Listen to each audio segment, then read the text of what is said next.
Hi guys, it's Beth from Bourbon Creek Crafts here with you today, and I'm going to make another card from the September kit.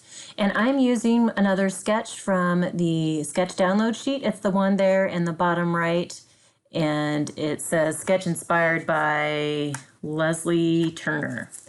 And it shows a square card, but I'm just going to make it into a standard A2 size card, so 4¼ by 5½. And I am going back to collection number 1. I had one of those sunflower with a phrase stamps images that I had already stamped and colored up for the blog hop and didn't use. So I figured I would go ahead and use that because I love that stamp. And it says, kind words are like honey, sweet to the soul and healthy for the body. And like I said, I'm going to turn my card into an A2 size card. So I cut that, like the sunflower and honey pattern on that pretty blue background, I just cut that down to be 4⅛ by 5�3/8, so it leaves just a little border, white border around the card mat. And then I'm using the yellow honeycomb pattern. I used it yesterday as kind of a solid on one of my cards, and I liked how it looks. Just a very subtle pattern. And so I'm going to use that to make the triangles in the corners of the card. So I'm trying to figure out how big I want to make my square so that I can cut it in half diagonally to get my triangles. And I end up making it a 2-inch square. And I figure that makes some good sized triangles for just the corners of the card. And then I have my sunflower image on white cardstock that I cut out with a stitch circle die cut. And then I'm going to back it on a yellow stitch circle. The first thing I'm going to do though is add my triangles to the bottom corners of the card, and I'm just using some art glitter glue for that.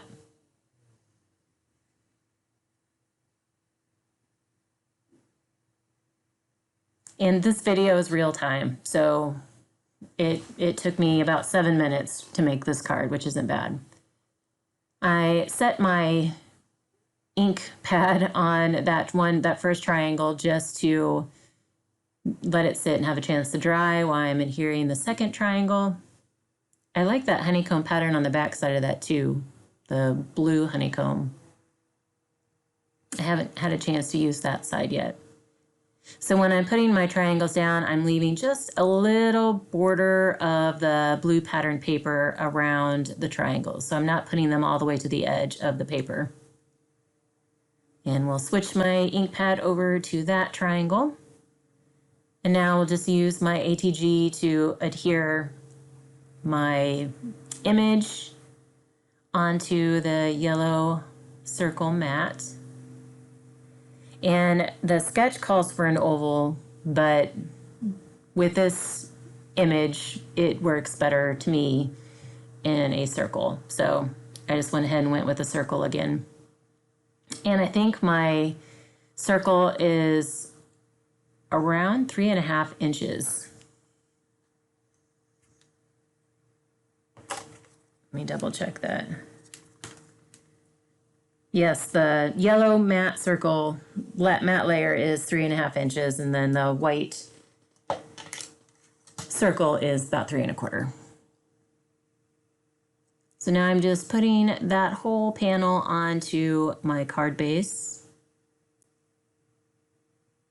And I decided I needed a little something on the right-hand side of the circle there, just because it's pretty bare compared to the left side with all of the color.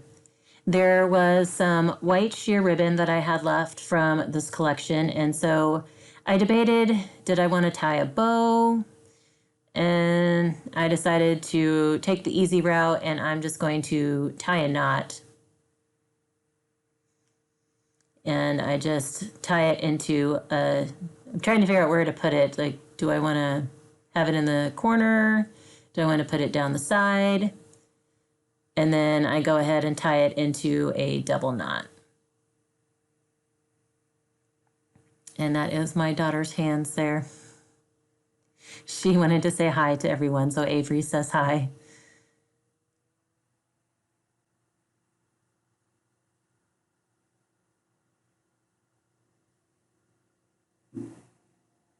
and I really fiddle with that knot, trying to get it to come out flat on the sides so that I can glue it down. So I'm finally happy with the knot and trying to figure out again where I want to put it. And finally decide that I kind of want to just put it down the side. But I really wanted it to lay flatter and smoother than it did, but I finally decide it's going to be good enough. So I'm just cutting the tails off at an angle, and then I'm going to use my art glitter glue to, like, just on the knot part to glue that down. And I really fiddle with this silly knot. I should have just gone with a bow. So anyway, finally am applying my glue, and then I do end up holding this down for a while just to make sure it's going to stay in place. So I did cut a lot of my wait time while I'm sitting there holding that down, so you don't have to stare at, you know, my fingers, just holding that down for a couple minutes. So I finally decide that it's good, but I twist it just a wee bit so it's on the side. And I'm finally finished with my card. Hope you guys got a little bit more inspiration for this month's kit. And again, the link to the subscription will be in the comment box below. If you are interested in this kit, be sure to subscribe now because these have been selling out. Thank you guys so much for your time today, and until next time.